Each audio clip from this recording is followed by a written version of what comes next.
Hi, everyone, and welcome to another episode of Simple Living High Thinking, where we unpack Tukaram Prabhu's Friday night Bhagavad Gita class. Hi, Tadeo. I'm joined by Tadeo Souza. How are you? Hello, Kim. I'm doing well. How are you? I'm good. Where are we? We are on chapter 17 today. So, how would you like to set up today's episode? Yeah, today we do need a context. So, chapter 16 ends the chapter text 23 of chapter 16, which precedes 17 that we're covering today, is the second to last verse of the chapter 16. And it reads, Krishna is saying, he who discards scriptural injunctions and acts according to his own whims attains neither perfection nor happiness, nor the supreme destination. And then the very last text of chapter 16, Krishna says, one should therefore understand what is duty and what is not duty by the regulations of the scriptures. Knowing such rules and regulations, one should act so that he may gradually be elevated. So this is a very heavy endorsement by Krishna of the scriptures. And that's how chapter 16 ends. And then chapter 17 starts off with Arjuna asking a question, and certainly related to how chapter 16 ends. And Arjuna says, "O Krishna, what is the situation of those who do not follow the principles of scriptures, but worship according to their own imagination? Are they in goodness, in passion, or ignorance?" So Arjuna is doing something very interesting here. He is building on, or let's say exploring, the statements that Krishna had just made at the end of chapter 16, which was again a heavy endorsement of the scriptures, the rules and regulations of the scriptures. In other words, we should follow what the scriptures say. And even prior to chapter 16, Krishna took a deep dive into the modes. So he really well defined goodness, passion, and ignorance. And so Arjuna is doing something quite clever here. He's combining both chapters, 15, 16, and then now asking Krishna, okay, you are telling me that I should faithfully follow the scriptures. However, what if I have faith in something metaphysical, in something transcendental, but I am not necessarily following a scripture, but rather I am following my own imagination? It's a very interesting question, and I believe it happens more often than we can realize in today's day.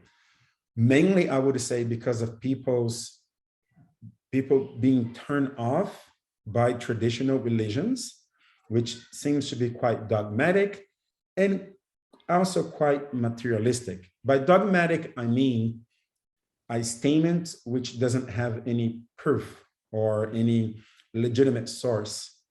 And so, because there's so much of that going on in traditional religions nowadays in the West, or worldwide, I think people do get turned off by it. The heavy materialistic emphasis in how religion is done nowadays. I'm going to pray for God so that I have a better job or a new car, etc. So those are materialistic desires. And so I believe a lot of people are turned off by such approach to religion. And so they start doing what seems to be natural in human psychology, manufacture their own imagination of what then is a spiritual practice. And I'm going to dispense with religion, traditional or organized religion, as the term is thrown oftentimes. And I am, however, a person of so-called faith. And I have this disposition, this inclination to focus on metaphysical truth or transcendental truth. So then I manufacture my own. So this is what Arjuna is addressing. So I think it's a very interesting and practical question, which is worthwhile exploring. And the other part of Arjuna's cleverness in this question is that he's now relating, hey, I don't follow the scriptures. I do have faith. Who am I in terms of the modes? Am I acting in ignorance, passion, or goodness? So Arjuna is putting a lot of things together here. So I believe that out of all chapters that we have started, this is the one that requires the most context so that the contents of the chapter itself unfolds in a very clear way. Yeah, thanks for clarifying that about people who find their own dogmatic path, perhaps. Because I was curious of what that would look like about those who do not follow the principles of scripture, but worship according to their own imagination. And so you laid out nicely what that might look like. Right. And so Krishna then starts to answer Arjuna's questions by, in one sense, not in one sense, but actually pretty obviously agreeing with Arjuna that yes, indeed, a person's faith can be categorized in three different buckets: goodness, passion, and ignorance, as everything can be, as per the discussions in the previous chapters of the goodness of the modes of material nature. So Krishna agrees with Arjuna that yes, your faith can be divided in these three, and that you, and then Krishna explores like what then would that look like if you are worshiping according to your own imagination, and in which bucket do you fall according to your propensities.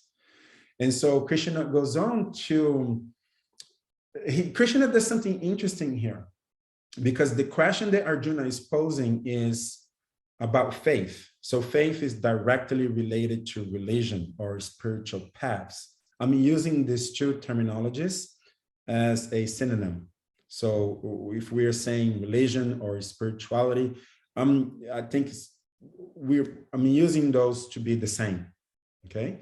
And what you do, what you use to follow a particular religion or spiritual path is your faith, because if you don't have faith in that religion, in that spiritual path, nothing will happen.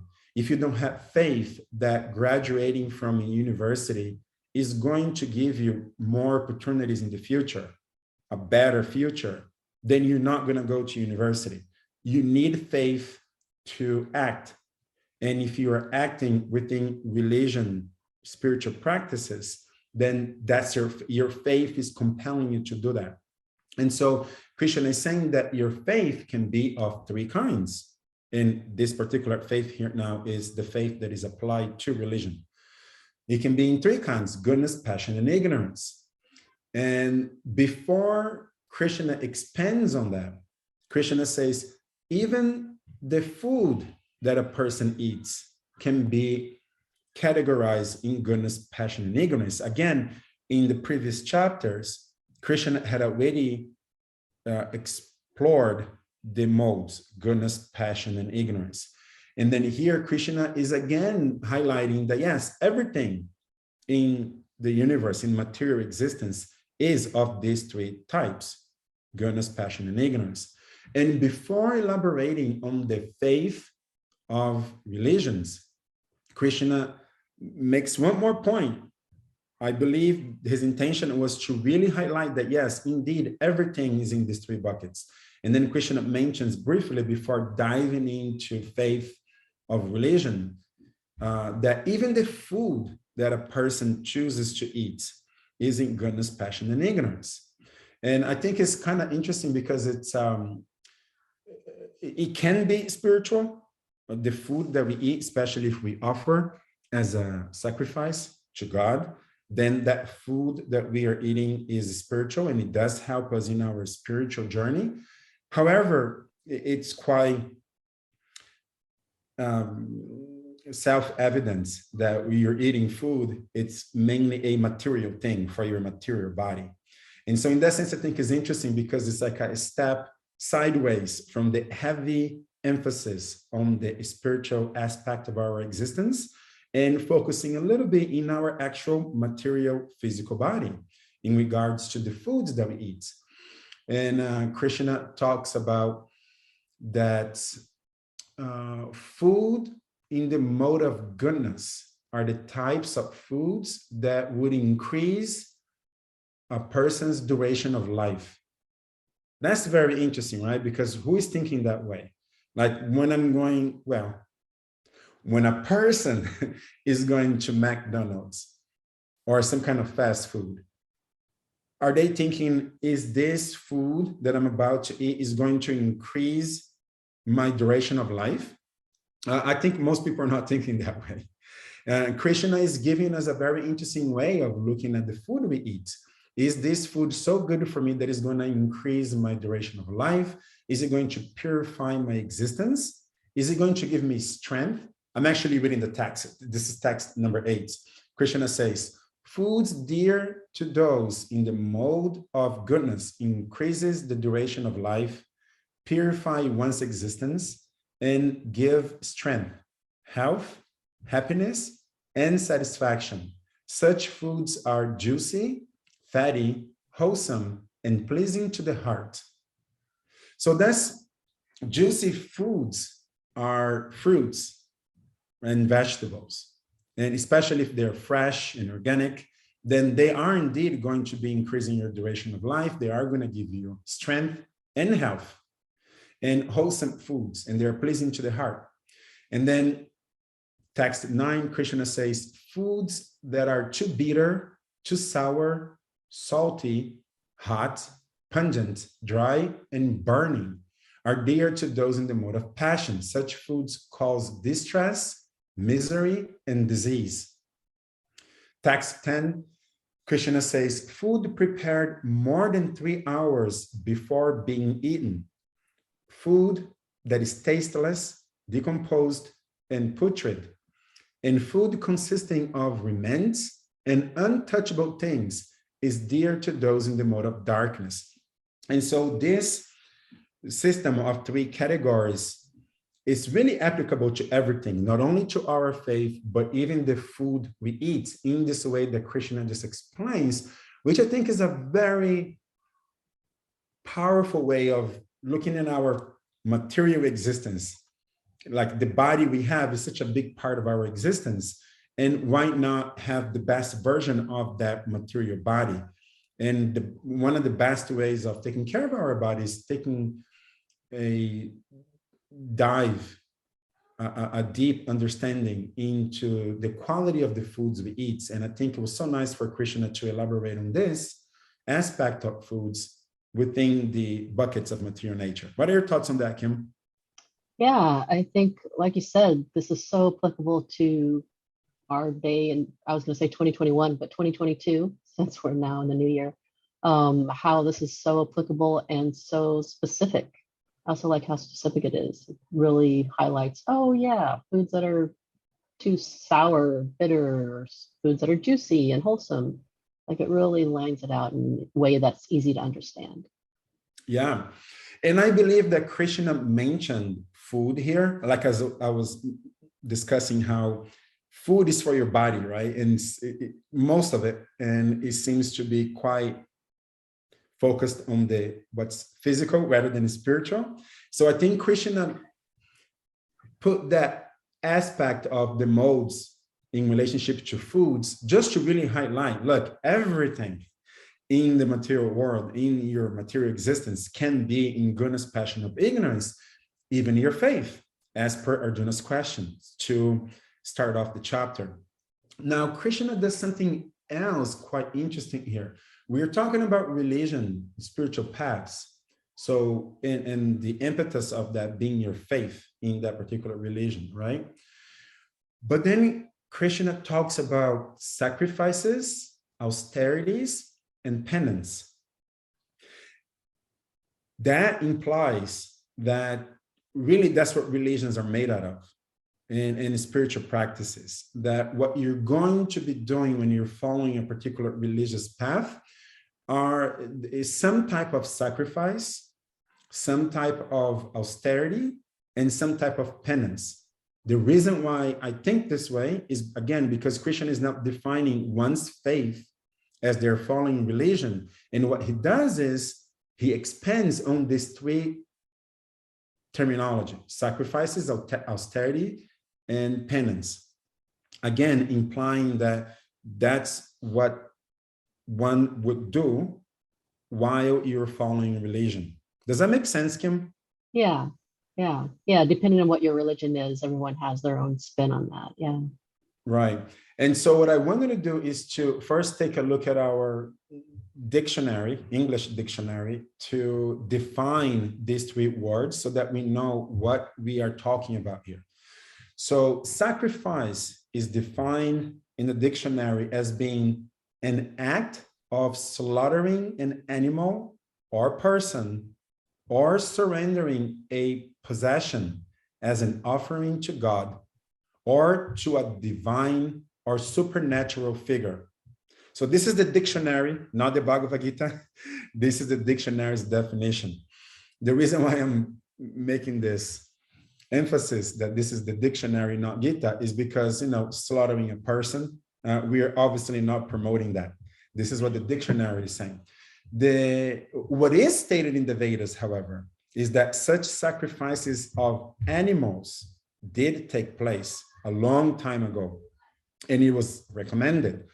Well, how can that be so? Since we've been talking about non-violence and being vegetarian and vegans because we want to be gentle and compassionate to animals also.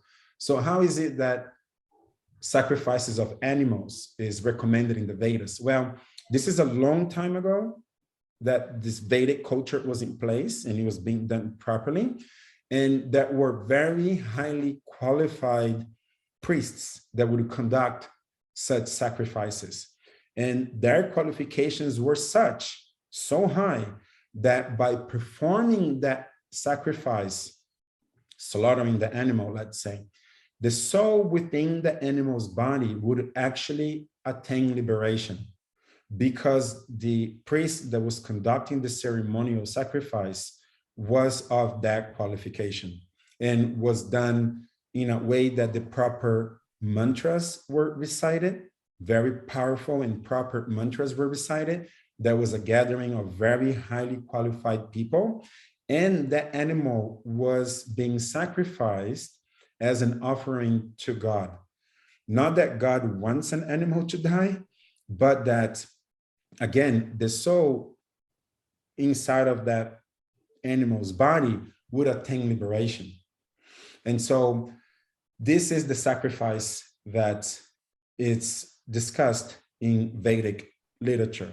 So nowadays, because such highly qualified people don't exist, and therefore the animals that are being sacrificed would not attain liberation, then our bona fide spiritual teachers recommend that we don't even think about it anymore. Think about sacrificing animals for any kind of religious advancements or spiritual alignments. Nobody knows how to do it anymore, and the animals would not take any benefit from it. So it's not recommended anymore. However, sacrificing of one's possession, as per this dictionary's definition here, is beneficial, recommended and beneficial. So sacrifices in that sense would be applicable nowadays. Austerities, the dictionary defines as being a situation in which there is not much money and it is spent only on things that are necessary. So an austere lifestyle would be a lifestyle where they would have a simple living and it would be high thinking, no pun intended. Since the very title of our podcast is Simple Living, High Thinking, right? So if you are living simply and you are thinking highly, then that kind of lifestyle is quite austere, because a simple living is the contrary of a living that has a lot of money, a lot of comfort, and a lot of what you don't need. And so this is austerities. right? You live very simply. You have only what you need for your necessities. And in that way, you live in an austere lifestyle. And penance, the dictionary defines as being voluntary self-punishment inflicted as an outward expression of repentance for having done wrong. So this is quite Christian-like. So you repent for your sins and you then self-punish yourself. I don't necessarily think this is in alignment with the Vedic understanding of penances, but I think the core of what's being promoted here is captured. Self-punishments. What would that be? What would that look like within our Vedic tradition? Self-punishments as in fasting, for example, when you do not eat for a long period of time, let's say 1, 2, or 3 days. That is a self-punishment, right? Because you're not eating purposefully. Let's say that is your situation. You have food that you could eat, but you're choosing not to. And that's not gonna feel good. So in that sense, is a self-punishment. It is not done as repentance for having done wrong in our Vedic tradition, but it is done as a means by which you can express your faith in God. So to an extent that you're going to voluntarily undergo this inconvenience. So that really strengthens your faith. You are, let's say, taking a cold shower, fasting, and or sitting in meditation for a really long time, which it's gonna hurt your legs, but you accept that pain because you know you're doing it for a higher purpose. And so these are penances. And so when we look at the deep core belief of people that are following religion in a very sincere way, these 3 things will always come up. The sacrifices, the austerities, and the penances. And Krishna, I believe, endorses this way of looking at religion because when he's expanding on faith, which was Arjuna's questions, then that's what Krishna is talking about. Sacrifices, austerities, and penances as they relate to the 3 modes of material nature: goodness, passion, and ignorance. Yeah, it really brings to mind what is the intention of the person doing it. Because, Ekadasi, so in our tradition, twice a month, we generally abstain from grains and grains and like beans, rice, that sort of thing, twice a month. Some people fast all day. And so in the beginning, it may seem like, we're fasting and we can't eat. But it was also told to me that, this is a time where during this time that you're not eating, you get to focus on Krishna more. And so it's really like your attitude about it, the cognitive level, the cognitive perception of why you do these things leads to a whole different spin on the behavior. Yes, and again, I think this chapter is so clever because there's so many things being done here. We're exploring how people that have faith but do not follow scriptures, but engages in these austerities, penances, and sacrifices. And like, what's going on there? Like, do they benefit? Do they not benefit? What's happening? That's what Krishna is going to be talking about. And so right back to penances and fasting, since that's what we were just talking about. Bodybuilders, prior to their competition, they, a week prior to the competition, they are pumping iron, right? They're getting as big as they can possibly get. But let's say 12 hours, 24 hours prior to their competition, they simply stop eating. And they go into ice tanks because cold water will accelerate your heartbeat, which in turn will burn a lot of calories. The intention is that you're going to be as lean as possible. All your muscles, not only now they are big, but they're going to show their definition. and that's desirable in a bodybuilding context. And so they are fasting. But what is their motivation? What is it that they're trying to attain? It is not pure love of God. It is, to say that, oh, my body is big and beautiful and well defined. So then they'll go fasting. They go fasting for 24 hours prior to their competition. That's why, I don't know if people listening are familiar with this, but if you see when the bodybuilding context is done, usually the bodybuilders, they faint. They will literally fall down because they have no more energy. Because not only they have those big bodies to carry around, but they've been fasting for the previous 24 hours and they have not been eating anything. And so, and then they're flexing those muscles as much as they can. And when the competition is done, they're so exhausted that they literally collapse, or they eat ice cream because it's very fatty and there's sugar and there's a lot of calories that is going to go into their system right away. They're in desperate need of that. Similarly, UFC fighters, when you're fighting in the UFC, you have to qualify under a particular weight division. And let's say one division is 185, another division is 205. So let's say if you weigh 205, you cannot fight in the 185 division. But some of these fighters, they want to perform in multiple weight divisions. So what they have to do is they have to lose that weight to 1 day prior to the fight. Those are the rules and regulations of the UFC. So 1 day prior to the fight, you have to weight your body and you have to meet that particular weight. Otherwise, you cannot fight. You're disqualified. And so they will do the exact same thing. 1 day prior to the fight, they will stop eating. They go fasting. They're getting ice tanks as well, again, to burn more calories. And then they meet those regulations of being within the weight limit, and then they can fight. And again, what is their motivation here? It is not to attain pure love of God. It is not to show compassion. It is not to increase their spiritual awareness, but it's to obtain their own whimsical desires. But they have faith that if they do this penance, they are going to win their match or their context and so on. So, yes, what are your thoughts on that, Kim, so far?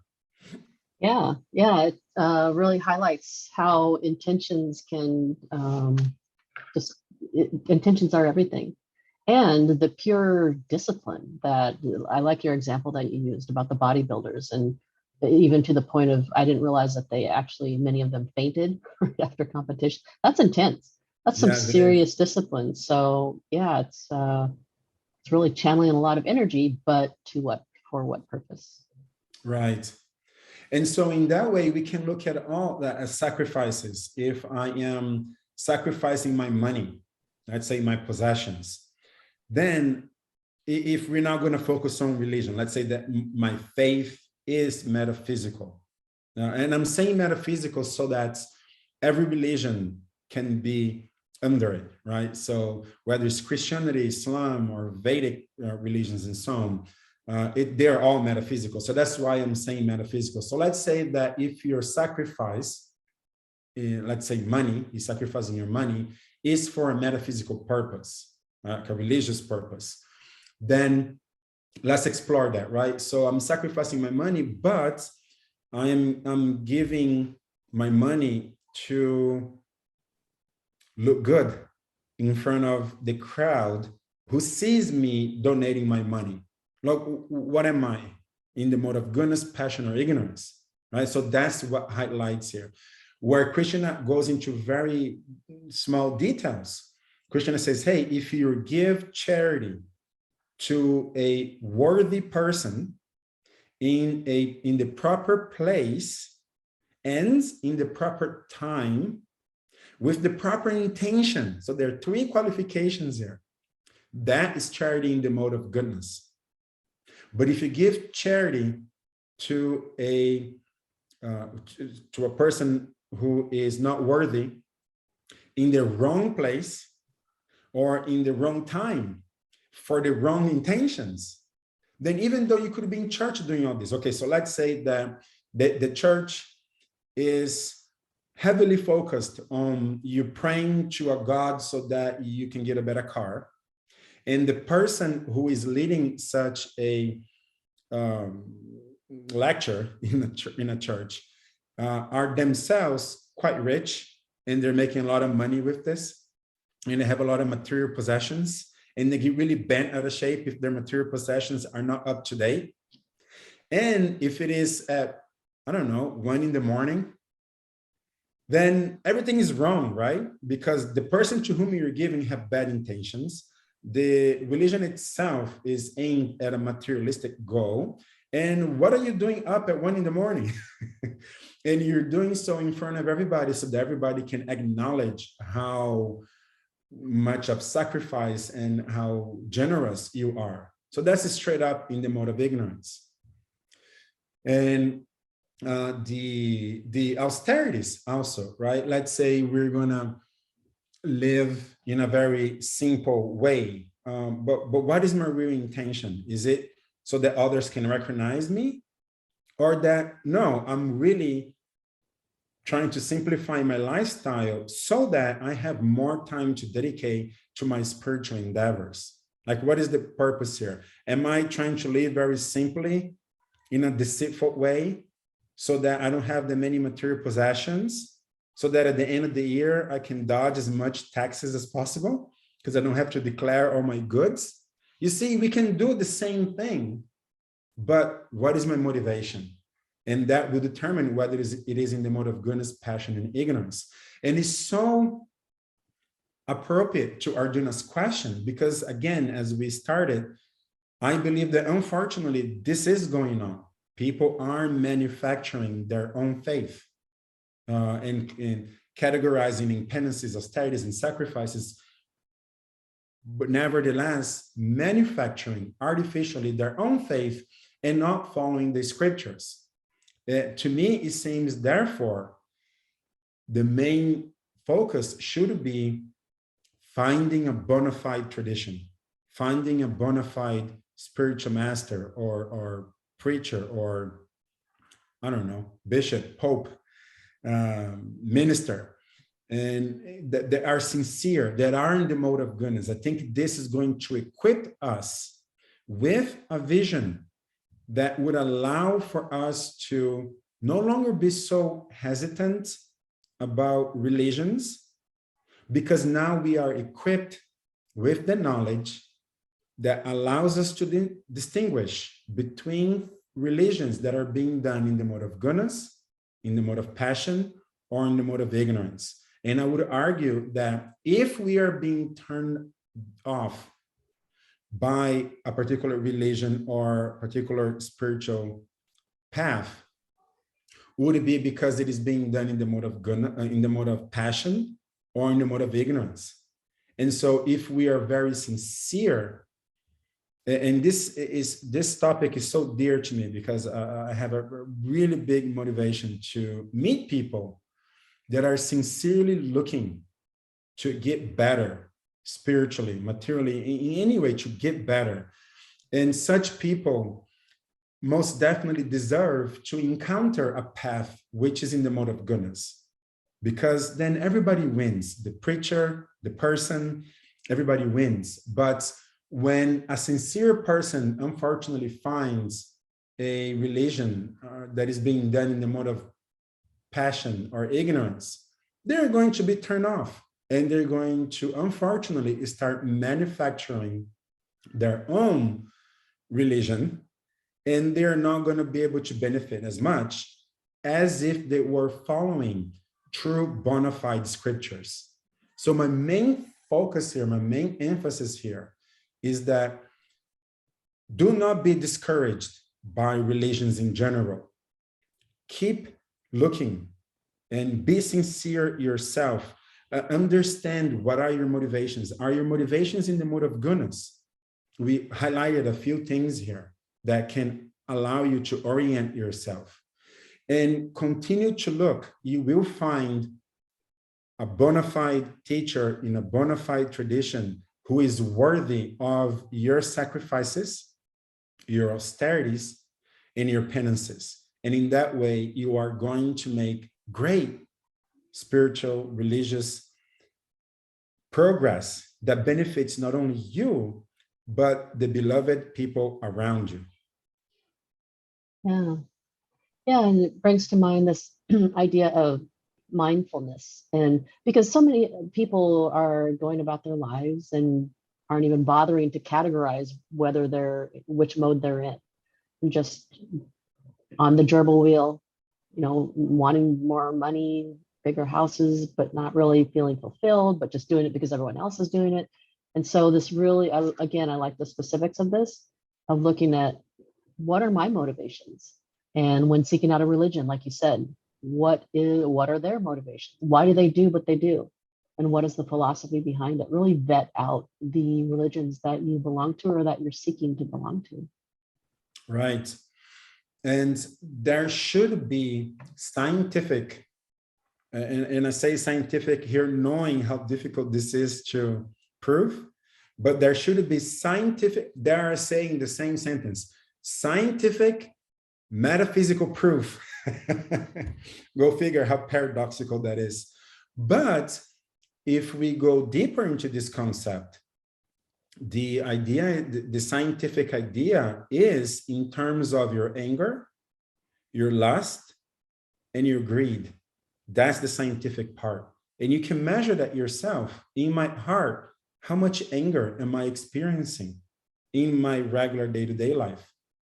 Am I being provoked by minute, temporary, insignificant things to the point where I lose control of my sanity and my peace, and I give in to anger, and I act in a way that is displeasing to everybody watching?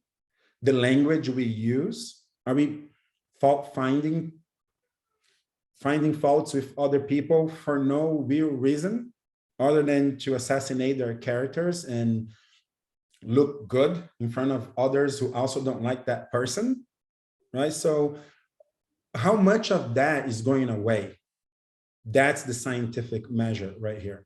One may be inclined to keep a diary and be mindful at the end of the day. How much anger did I experience today? And how did that manifest? And then progressively study that and see how much anger is diminishing and hopefully being eradicated. And that will be a scientific experiment. Anger is going away from my heart. Lust is no longer dominating my thoughts. I can see things proper now. Everything has a proper way. And lusty thoughts and desires will never be proper, will never give the desired results, and temporarily and quickly may give you some sense gratification. But in the long term, what's done in dark is going to come to light and it's going to hurt us. So lusty affairs will always be contrary to our self-interest. And then also greed. I think Krishna says best, greed is like a fire, which is never satisfied. Like, no, greed is never satisfied and burns like fire, right? Like when it's burning, it hurts, and it's never satisfied.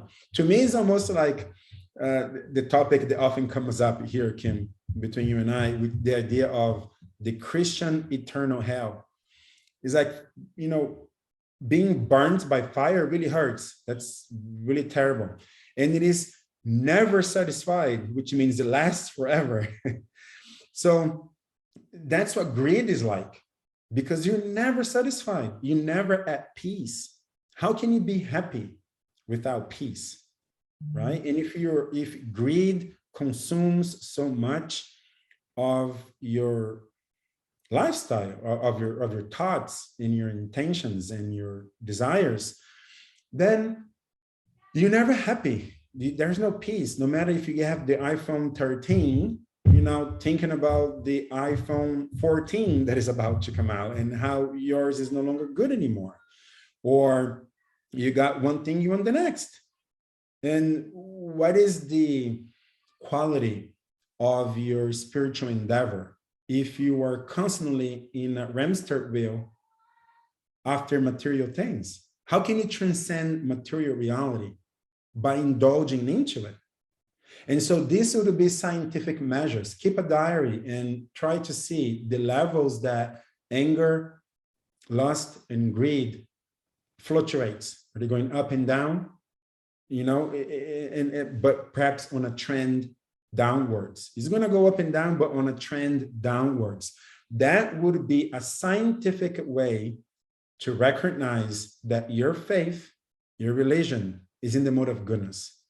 Otherwise, if your anger and your lust and your greed are the same, your faith and your religion, sorry to say that to you, but it's in the mode of passion because it's keeping you stagnant. And if your anger, your lust, and your greed is increasing, you find yourself more angry, more greedy, and more lusty. Mental health is not doing well. Depression is increasing. Then there's a great possibility that your religion and your faith is in the mode of ignorance. And so I think this is a very practical and efficient map for us to discriminate religions and our faith. So what are your thoughts on that, Kim? Yeah, you bring up an interesting point about mental health. I just zoned in on that just because I do a lot of counseling, where, yeah, if we look at Maslow's hierarchy of, okay, if you have your basic needs fulfilled, then you can move on to, okay, love and security, and then it gets into self-esteem and working upwards towards self-actualization. So for people who are really struggling with depression and addiction and whatever the case may be, who, let's say, belong to some traditional Western religion like Catholicism, how do you draw the line? And I'm just thinking of a question that a listener might have. How do you draw the line between, okay, your mental health problems are attributed to your religion or the ineffectiveness of it, or are they more attributable to genetics and your lifestyle and things going on? And just wondering how you would address a question like that. It is such an interesting question because it is not asked. People are not approaching the topic of religion this way. And it is absolutely the best way to approach it. Should my religion help me with what seems to be my material problems, right? Mm-hmm. And are these mental health solely due to my genetic pool, or is it my mental, or is it, and how can my religion help with that, right? I would argue that religion done in the mode of goodness, and that is why this chapter to me is so important. Religion done in the mode of goodness would help a person across the entire spectrum of their existence, both material and spiritual.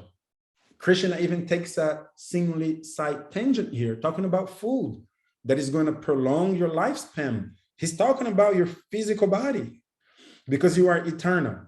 So you're not going to eat material food to increase your life if you're eternal. Krishna is talking about your material body here.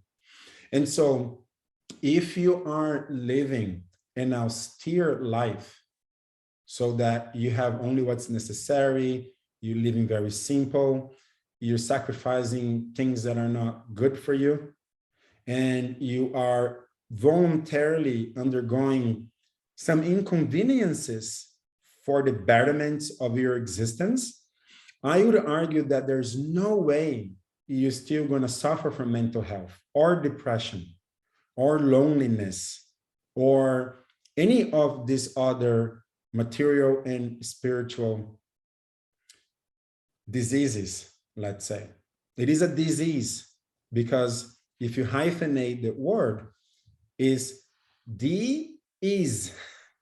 You're no longer at ease. You are dis-eased. Your easiness has ended. And so if your body or your mind is dis-eased, I would argue that religion in the mode of goodness would again put your mind at ease. and you would get rid of these issues. I think that was the core of your question, if I understood it correctly, Kim. Should, like, will religions have a role in mental health? Is that correct? Mhm. Yeah.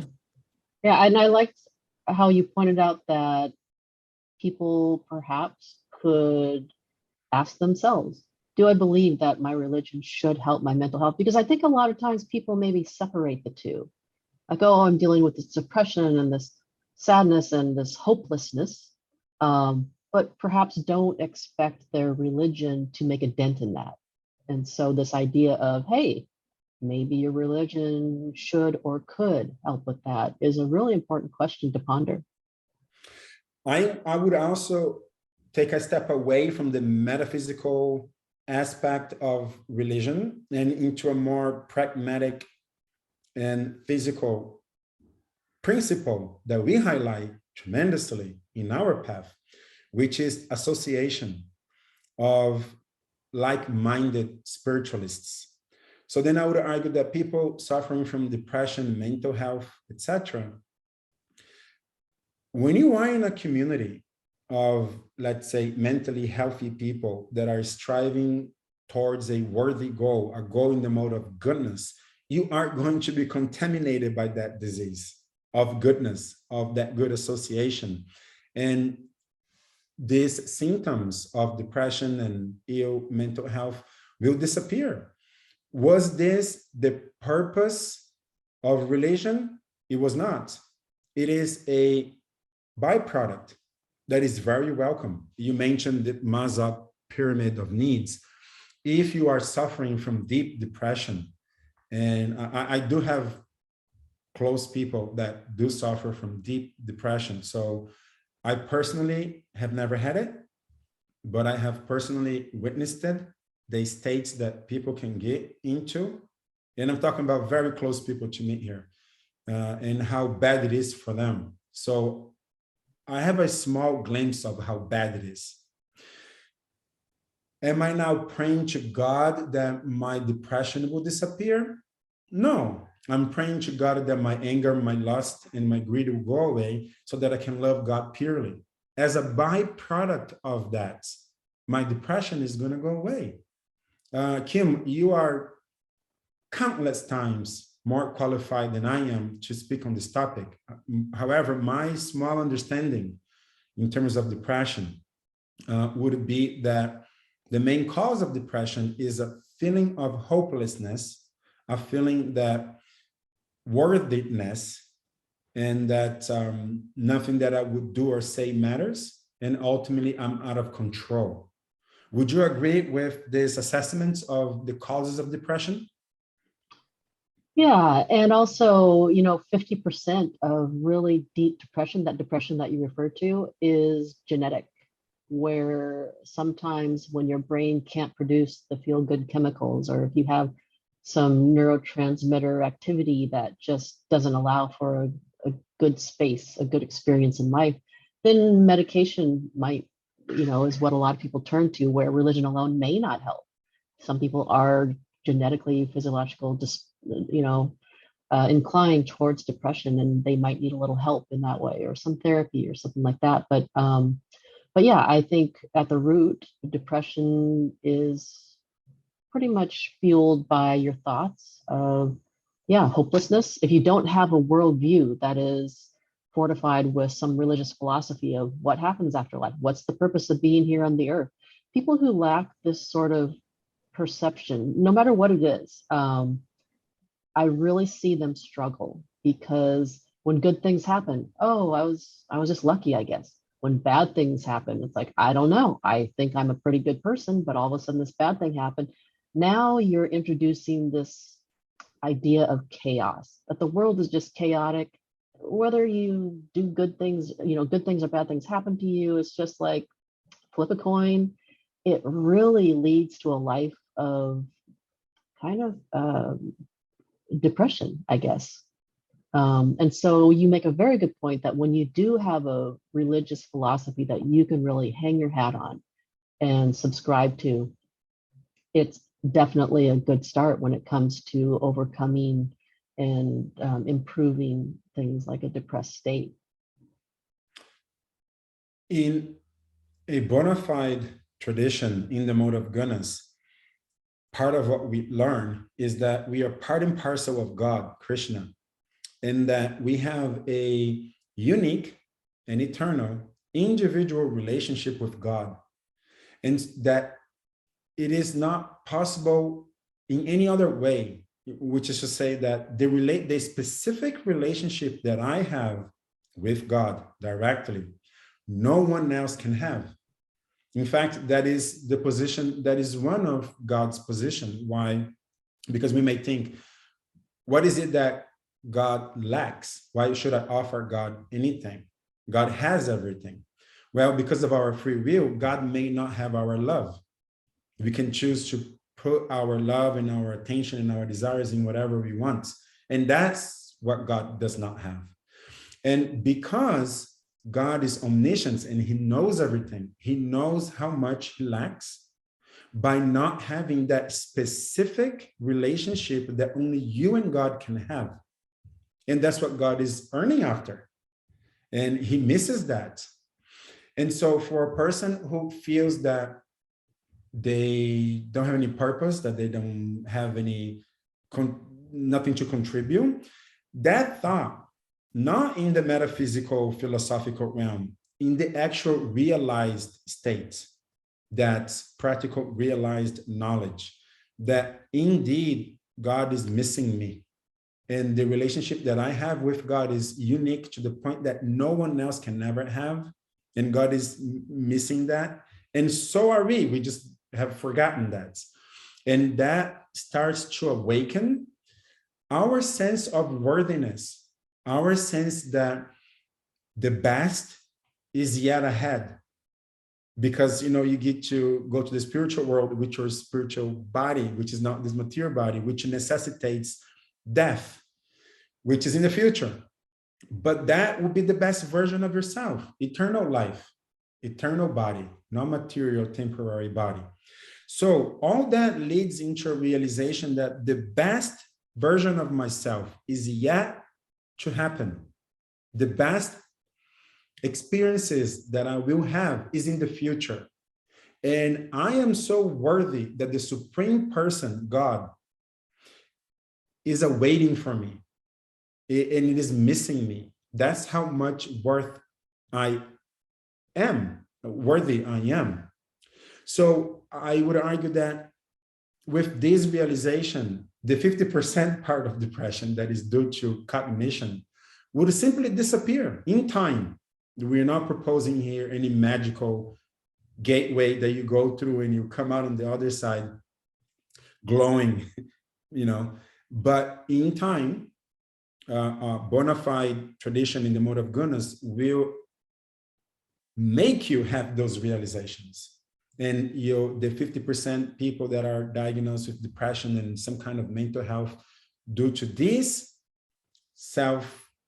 worthlessness feelings would disappear. Yeah. Well, I wish we had some empirical data to magically produce right now to support that. I think a diary is a way towards that. Let's keep an honest and sincere journal of our life and how we feel. And again, how much anger, lust, and greed did I experience at the end of my day? How much was depression a thing for me today? And then use the best of your discrimination to find a religious path, a spiritual path in the mode of goodness, which we now have highlighted in this chapter. This is chapter 17. Krishna gives even more details of what such religion and such people and such emphasis would be like. So let's use our best discrimination to be fixed in the mode of goodness, so that in time we will find people that are like-minded. We will find teachers that are in the mode of goodness. We'll find religions that are in the mode of goodness. And then in time, as we progress, as we continue to be sincere, that journal will be a scientific proof that anyone can follow. In that way, is reputable and falsifiable, which is the very definition of science. This is the hypothesis. Find a bona fide religion in the mode of goodness. Follow what they say precisely, strictly. It is a scientific experiment. If you mess with any of the variables of a scientific experiment, you are not going to realize the desired result. A scientific experience must be conducted precisely. Here, the scriptures is what would guide this scientific experiment. So let us be sincere and honest with ourselves. Am I following these bona fide scriptures in the mode of goodness precisely as they say? And am I giving it enough time also? Because it's not a spiritual journey. It's a journey. That's why we call it that. It is not a sprint. It is a marathon. And so we allow some time. That's one of the variables of these scientific experiments. If we have been committing abominable sin actions since countless lifetimes in the past, there's a lot of karmic baggage that we are carrying right now. And it is not chanting one mantra that is going to get rid of all of that. And so one of the variables of the scientific experiments is the elements of time itself. So give it some time, associate with people in the mode of goodness, in a religion that is in the mode of goodness, keep a journal, analyze your levels of lust, anger, and greed, and then watch your depression disappear and be eradicated, because it will. That is the scientific part of it.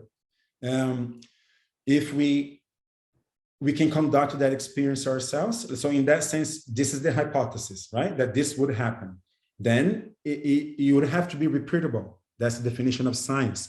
So that anyone else that partakes in this hypothesis could also experience their anger, greed, and lust diminish, and their depression disappear.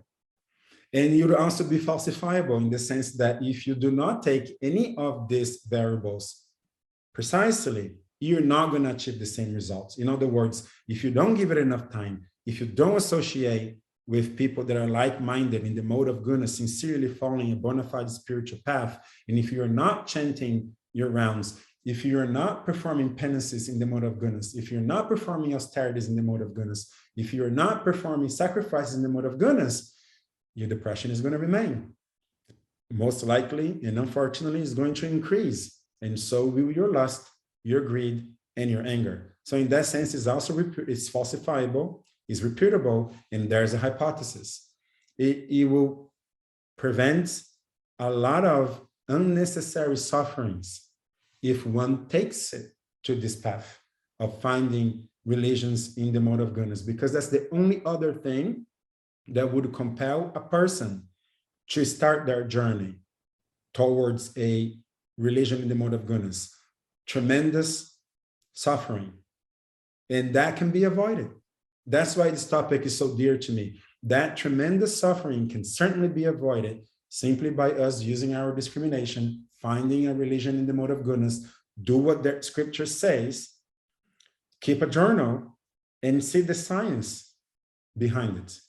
And if we can take inventory of the people around the world that has lived, every honorable person that has lived on the face of the earth, if we categorize them in these buckets of goodness, passion, and ignorance, every honorable person that was in the mode of goodness, I would argue, were following the scriptures, as Krishna is promoting here. And they were not depressed. They did not have mental health. Jesus Christ was able to pray for those that were killing him in the cross. He was already crucified, and people were still throwing rocks. And he was praying for those that are throwing rocks. Was he depressed? I don't think so. Was he struggling with anything mental or physical? No, he was not. Think about Mother Teresa. Think about any bona fide person in the mode of goodness. Is their lives not a good enough scientific proof, collected data that has already been collected? I would argue it is. Hmm. So essentially, you're challenging people to get in the lab and, as you said, find a bona fide religion, follow the principles as it's laid out versus just dipping your toe in the water and saying, oh, it didn't work. I'm out of here in 2 months. And to see what happens. And you're making big promises, which, I have experienced myself, but again, it's kind of a catch-22 for people. So for people who are, say, new to our tradition, which is Krishna consciousness, it's kind of a catch-22 of, okay, I'm depressed, despondent, my life is in the toilet. What do I do to get out of it? Okay, you've got all these rules and I don't know if I can do them, but that's the only way you're promising I can get out of this in a natural way. And so we're certainly not saying that in order to be a part of, let's say, our tradition, you have to immediately on day one follow the rules, so to speak, or the rituals. It's a gradual process. It's kind of like a dance where we start with easy things. First of all, what is the philosophy when you're finding a tradition? What is the philosophy? What is their conception of God, of divinity? What happens when you achieve perfection of the life here on earth? What happens to you when you die? So those types of questions that would resonate with you. And then, okay, what does that look like on a day-to-day basis? What's your lifestyle like? What's the philosophy behind following, say, the 4 regulative principles? Why would you even live a life with such discipline? Well, it'll set you up for a better spiritual practice. And so, it's kind of a process and a dance. And yeah, I agree with you. Like the experience on the other side, not that I'm on the other side, but the experience as I'm going through this and adopting these rituals and the rules and creating this different lifestyle, it has been life-changing, and it's been a slow, natural process. But for sure, people, if you're thinking about trying to find a religion, trying to find alternative ways to deal with a life of, a lot of sadness and trauma, certainly there are people, like I said, 50% people need medication because you're genetically disposed. Will you need that medication for the rest of your life? Who knows? Maybe you will, maybe you won't. But if it helps you get to a better starting point of being able to look at questions such as what happens to life after death, pursuing some sort of religious path, then for sure, take that medication. We're not making any comments or suggestions about medication with regards to mental health. But all I think we're saying is that religion can really change your life if you understand the philosophy, understand why the rituals are in place, not just blindly following anything. And like you said, I really loved your point about association because, we wouldn't know about Jesus without the apostles. We wouldn't even have the Bible without the apostles.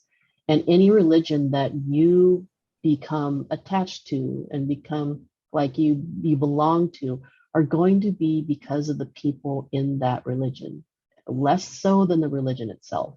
It's who are you meeting? Who's the leader of your religion?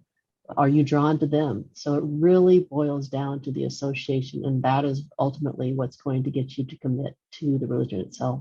So I agree. And excellent points you just made, by the way. And you started by asking me, am I then challenging people to get in the lab? And yes, that's what I am doing, in part because there's no better strategy. If we are really struggling with depression and mental health or whatever it may be, if there's any struggle of any kind, and I would even say physical, in your lives, there is no better strategy. Like, what are we going to do? Follow our own whims, write our own books, come up with our own medicine? People have tried that. Hitler tried that. Mao tried that. Stalin tried that, to follow their own whims of what the ideal society would look like. And what was the consequences? We have hundreds of millions of bodies to prove that that didn't work well. So that's what happens when you follow your own whims. That's what Arjuna was asking in the beginning of this chapter. Like, hey, I'm going to worship according to my own imagination. I'm going to do things the way I think it should be done right. We have no better strategy. We already seen what, Mao's intention in China was good. As far as he was concerned, in his imagination, it was good. Hitler's imagination said that, hey, a utopian world where only the best kind of people would live and would be here. And Stalin, same thing, to provide equal socialism to everybody, and that was their own whims, that was their own imagination. They're following their own faith. And what is the consequence? Hundreds of millions of bodies to prove that doesn't work. And so, yes, we have no better strategy than to follow bona fide paths, bona fide people in good association. So yes, it is with a deep sincerity that I encourage people to find bona fide path and follow the scriptures. We have no other better strategy. And in fact, Krishna kind of ends this chapter hinting at a point that we're discussing here. He says, this is text 28, anything done as sacrifice, charity, or penance without faith in the Supreme, so let's say in the mode of goodness, is impermanent. It is called useless both in this life and the next. That's Krishna's opinion on this. And so when we are not following something bona fide, and we're just struggling on our own or according to our own imagination, even if we attain some kind of benefit, it is going to be impermanent. Even if we select, say, I'm genetically disposed to depression. Okay, I take some medication and my depression gets a little better. From a spiritualist perspective, that's a very myopic way of looking at things, because you're going to die. Your body is impermanent. Your depression in this body is impermanent. You take birth in another body, again disposed to depression, to have depression again. So even if you find such a medication that will help you, it is impermanent. And it is not until we get rid of the body, it is not until we transcend material life altogether that we're going to end all of our unnecessary sufferings. And that should be done sooner rather than later. That is why it is so important finding religion in the mode of goodness, so that we can dispense with all this unnecessary suffering, whether it is depression, mental health, extreme lust, extreme greed, extreme anger. All of these things cannot exist if you don't have a material body, if you're not in the material world. So this is the ultimate cure. This is the ultimate medication, is to find bona fide scriptures and people that you associate with, so that you can get rid of all of that and again attain your eternal, blissful, and knowledgeable states. This is who we are. This is what we're missing on. If we are not experiencing that eternality, if we're not experiencing that knowledge and that bliss, there's something wrong. And the most efficient way of addressing that is to follow scriptures in the mode of goodness, as Krishna is encouraging Arjuna to do. Yeah, I like that point about our natural state as a soul is to love God, the origin of our soul, that original individual, that original person, at least in our tradition. We believe that is Krishna. So connecting and getting back to what is our true state. Yeah. Yes, true. And I want to highlight one more point. As I heard you and I talking, this came to my mind. I think is a very important point. I want to highlight it once again. From a spiritualist perspective, our lifetime is one of innumerable. And by innumerable, we mean a number that is so big that we can't even conceive of. And so we have had many, many, many lifetimes in the past, and we are going to have many, many, many lifetimes in the future. Of course, this is a premise, and one would have to accept this premise for anything that I'm about to say to make sense. But let's say that is the case. I have had many lifetimes in the past, and I'm going to have many lifetimes in the future. Going back to your question, Kim, should I expect my religion to solve my genetically caused depression, let's say, right? I would say yes, from this much larger perspective, because if I am genetically disposed to depression now, I think that is due to my karma, because I attained this body due to my karma. My previous actions caused me to take birth from my father and my mother, who both genetically gave me this body that is predisposed to depression.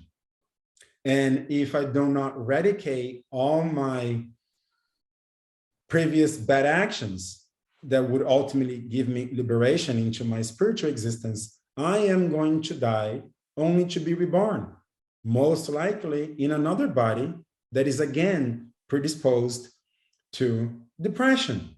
And so one of the qualities that a bona fide spiritualist will have is the acceptance of penances and austerities and sacrifices,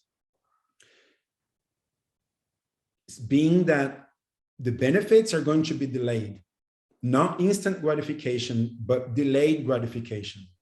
And so if you expand this analogy to the many future possible lifetimes that I would have, then if I engage in a bona fide religion now, which would allow me to transcend material existence altogether and not even have my next genetically disposed to depression body, then yes, my bona fide religion in the mode of goodness annihilated once and for all my depression issue, because I'm not even going to be here to have another body.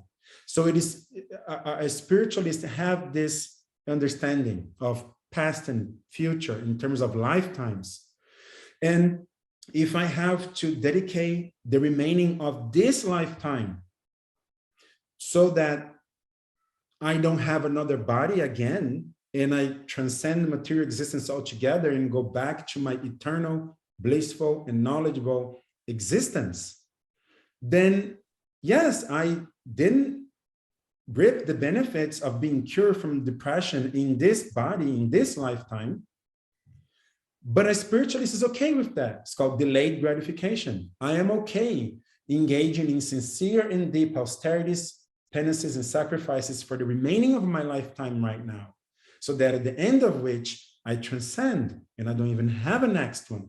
Because if I don't do that, I may get some medication from a cool psychiatrist. My depression goes temporarily down. I remain on the mode of passion and ignorance. I die. I'm born again, predisposed again. I get depression again. I'm not cured. But if I follow a bona fide tradition in the mode of goodness, I'm okay with delayed gratification. It's part of my penances. I'm going to accept my depression. I deserve worse, but Krishna is being so kind and he's giving me just a little bit of depression. That's the mentality. That's another mentality, another quality of a devotee. I deserve worse, but Krishna is so kind. He's giving me just a little bit of what I deserve. So we embrace that mentality. My depression should be worse, but Krishna is being so kind that he's allowing me to cope with it, because I have this wonderful community of devotees that are helping me. I was fortunate enough to find this religion in the mode of goodness, and I am now engaging with proper faith. And at the end of this life, which is quite short, I'm not even going to have another body. So that is the ultimate cure. And I would absolutely expect my religion to cure my genetically predisposed depression in this way, from this bird's eye view, that I would have another body with depression again, but I'm not going to have that again once and for all, because I am now liberated. Yeah, I really like that you explained that point, because it really highlights what you meant when you said earlier about depression will go away in time, and laying out how one might have come into this lifetime genetically predisposed, and then in the next life, how that could be affected. So it's all based on the philosophy of our tradition. And so understanding the philosophy of a religion, a bona fide religion, is super important. to be able to apply it in this manner and then see, oh, that's what you meant by depression eventually going away. So, Because yeah. otherwise we are stuck in what Krishna calls the cycle of samsara, birth and death. And depression is not going to go away in time. It's just going to have another body with another kind of depression and a pandemic.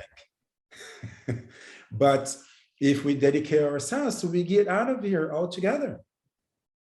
A spiritualist has this bird's eyes view of their existence in material world. You know, we are here temporarily. We can either get out of here or come back. So yeah, really, a bona fide religion can solve all of our problems in time. The magical pill. Yes. All right. Hare Krishna. Well, yeah, Hare Krishna.